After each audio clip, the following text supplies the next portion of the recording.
Ketua Umum Partai Golkar Bahlil Lahadalia menanggapi penunjukan Luhut Binsar Panjaitan sebagai Ketua Umum Dewan Ekonomi Nasional. Menurutnya pikiran dan kontribusi Luhut masih dibutuhkan negara. Bahlil menyebut Luhut memiliki alasan pribadi sehingga memilih kembali menjadi bagian pemerintah setelah sempat mengatakan akan beristirahat usai berakhirnya Presiden Joko Widodo. Namun Menteri Energi dan Sumber Daya Mineral ini meyakini Luhut dipilih sebagai Ketua DEN karena memiliki kebutuhan ataupun juga masih sangat dibutuhkan negara.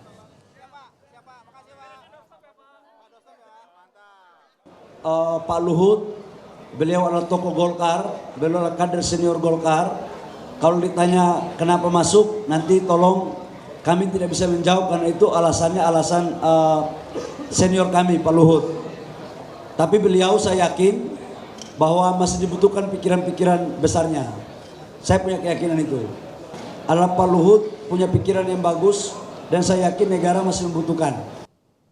Seperti apa tugas Dewan Ekonomi Nasional di bawah Luhut Binsar Panjaitan dan bagaimana tugas seharusnya? Kita akan bahas ini bersama ekonom Universitas Indonesia, Telisa Aulia. Mbak Telisa, selamat malam. Ya, selamat malam. Kita paham bahwa dalam pemerintahan Prabowo saat ini kita punya penasihat khusus di bidang ekonomi, kemudian ada utusan khusus juga di bidang ekonomi, dan sekarang ada yang namanya Dewan Ekonomi Nasional. Ibarat kata dihidupkan kembali begitu. Apakah ini bisa menjadi bisa dikatakan cara dari pemerintahan Prabowo Gibran untuk bikin ngebut pertumbuhan ekonomi kita sampai ke angka 8%? Iya, tentu kan sesuatu kita ada alasannya pasti ya. Jadi kalau lihat sejarah tadi disampaikan DEN 99 itu dibentuk ketika krisis ekonomi ya. Kita baru pulih. Jadi bagaimana supaya kita cepat recover dari krisis. Nah, kalau sekarang alasannya adalah mungkin tadi ya ada target mencapai pertumbuhan ekonomi yang luar biasa yaitu 8% yang ini memang dicapai dan mewujudkan berbagai janji-janji kampanye itu untuk kepada ekonomi masyarakat itu seperti apa. Jadi tugasnya memang cukup berat. Nah, mungkin ini karena seringkali antar kementerian lembaga itu kalau di KL masing-masing itu seringkali masih ada benturan ataupun ego sektoral. Nah, dengan adanya dewan ini kemungkinan diharapkan multi koordinasinya bisa dijalankan. Karena awalnya dulu waktu itu semacam menteri utama yang mengkoordinasikan Menko-Menko, tapi kan nggak jadi ada menteri utama.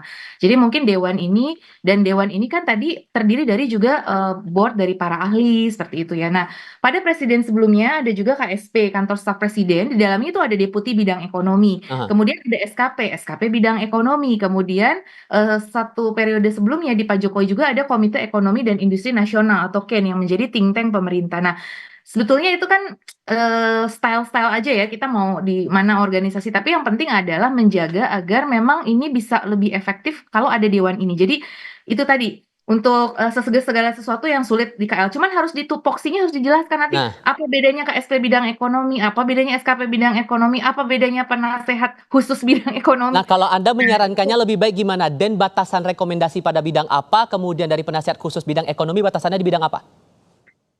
Sebenarnya kan ekonomi itu luas ya, kalau kita bagi per bidang juga mungkin tidak, tapi lebih maksudnya gini, mungkin ya, horizontal vertikalnya seperti itu. Jadi, kalau misalkan ada KSP, ada SKP ya, itu kan lebih ke vertikal. Nah, kalau DEN ini dia lebih kolegial, jadi lebih tadi makanya kan katanya DEN bisa memanggil menteri-menteri juga kan, jadi lebih tinggi posisinya dibandingkan dengan yang penasehat bidang ini. Jadi kalau penasehat dia lebih independen, tapi kalau dewan itu lebih punya tangan mungkin ke kementerian. Itu mungkin yang membedakan supaya tadi tidak terjadi terlalu namanya tuh noodle ball syndrome gitu. Jadi kayak alur birokrasinya akan lebih iya. menjadi Jadi tantangan lah begitu ya. lama ini harus persetujuan ini dulu misalkan untuk menyetujui suatu keputusan ekonomi akan mana yang lebih didengar nanti DEN-nya, KSP-nya atau penasehat khusus. Tapi kalau membandingkan dengan yang dulu di era pemerintahan Gus Dur, posisi DEN Anda mencermatinya gimana? Ya, kalau dulu kan memang juga belum banyak lembaga-lembaganya ya. Maksudnya belum sebanyak ataupun se-complicated sekarang gitu. Jadi dewan itu ya langsung memberikan. Tapi dulu belum terlalu banyak kayak deputi-deputi KSP atau staf khusus presiden gitu-gitu tuh nggak banyak gitu. Jadi sekarang lebih complicated ya. Jadi lebih multi lagi sekarang seperti itu. Jadi itu sih yang membedakan ya. Jalur komandonya seperti itu. Makanya benar-benar tupoksi masing-masing itu harus diperjelas sehingga tadi tidak memperlama pengambilan suatu keputusan ekonomi atau terjadi konflik yang berbeda gitu antara ini pendapatnya misalkan A, yang lain A aksen. Jadi yang mau didengar presiden yang mana gitu loh. Yang A atau A aksen nanti takutnya berbeda gitu kan. Ada sedangkan keputusan juga misalkan terhadap sesuatu harus urgent dilakukan secara cepat. Nah itu nanti bagaimana Sehingga menurut belum Anda efektif nggak kira-kira kalau dari penasihat khusus presiden kan ditunjuk Bambang Brojonegoro untuk bidang ekonomi dan pembangunan. Dan yang jadi ketua DEN sekarang adalah sosok yang pernah menjabat sebagai Menko Marves. Efektif nggak untuk presiden atau pemerintahan sekarang bisa mendengar dua masukan itu yang judulnya sama-sama rekomendasi begitu?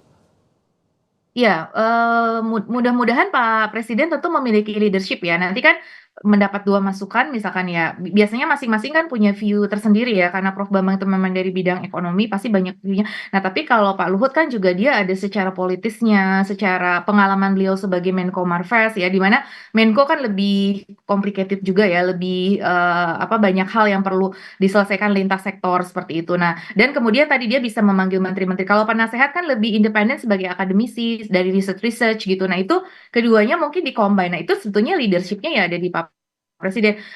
Secara leadership ya keduanya harus diramu ya, kedua dari masukan ini gitu. Jadi nanti dari Pak Presiden sendiri ya itu tadi mungkin nanti ada KSP dan ya KSP ya misalkan. Nah, itu juga bisa ditanya juga seperti apa, dan kemudian tadi yang lintas kementeriannya. Jadi kan Pak Luhut ini kalau kita lihat misalkan pernah menangani COVID-19 yang Iya. harus implementable apa. Nah, beliau bisa menyarankan seperti ini kayak gitu. Jadi sebagai seseorang yang senior dengan banyak pengalaman ya diharapkan tadi bisa memberikan masukan yang komprehensif, bukan hanya misalkan dari akademik dan research tapi dari pengalaman beliau. Tapi kan Prof. Bambang juga tentunya memang beliau adalah sangat capable selain sebagai akademisi, beliau Oke. juga beberapa kali menjadi menteri. Nah, itu kan ya di-combine lah gitu ya. Harapannya sih semua saling lebih melengkapi ya, bukan saling menegasi gitu ya, tapi lebih saling melengkapi. Nah, efektivitasnya itu sebetulnya tergantung dari tata kelola atau governance-nya seperti apa.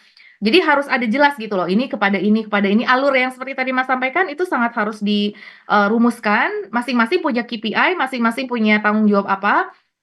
Jangan sampai tadi terjadi benturan-benturan atau konflik yang kemudian itu malah bisa menegasikan tadi. Harapannya sih Oke. diperjelas apa bedanya DEN dengan tadi penasehat khusus, kemudian dengan utusan khusus, dan dengan Kemenko perekonomiannya sendiri gitu. Di tahun 99 itu kan selain ketua, wakil ketua, ada sekretaris plus anggota sebanyak 10 orang. Yang kita lihat sekarang kan baru ditunjuk adalah ketua DEN-nya, Luhut Binsar Panjaitan. Menurut Anda agar tujuan ekonomi pemerintahan Prabowo Gibran ini bisa tercapai, sosok anggota seperti apa yang harus bisa mengisi Dewan Ekonomi Nasional ini? Ya, kalau saya mewakili multi stakeholder, jadi tadi terdiri akademisi juga ada, kemudian dari pengusaha juga ada yang memahami bagaimana di lapangannya, dari financial market ada, kemudian dari masyarakat, tokoh masyarakat yang memahami bidang ekonomi, kemudian juga ada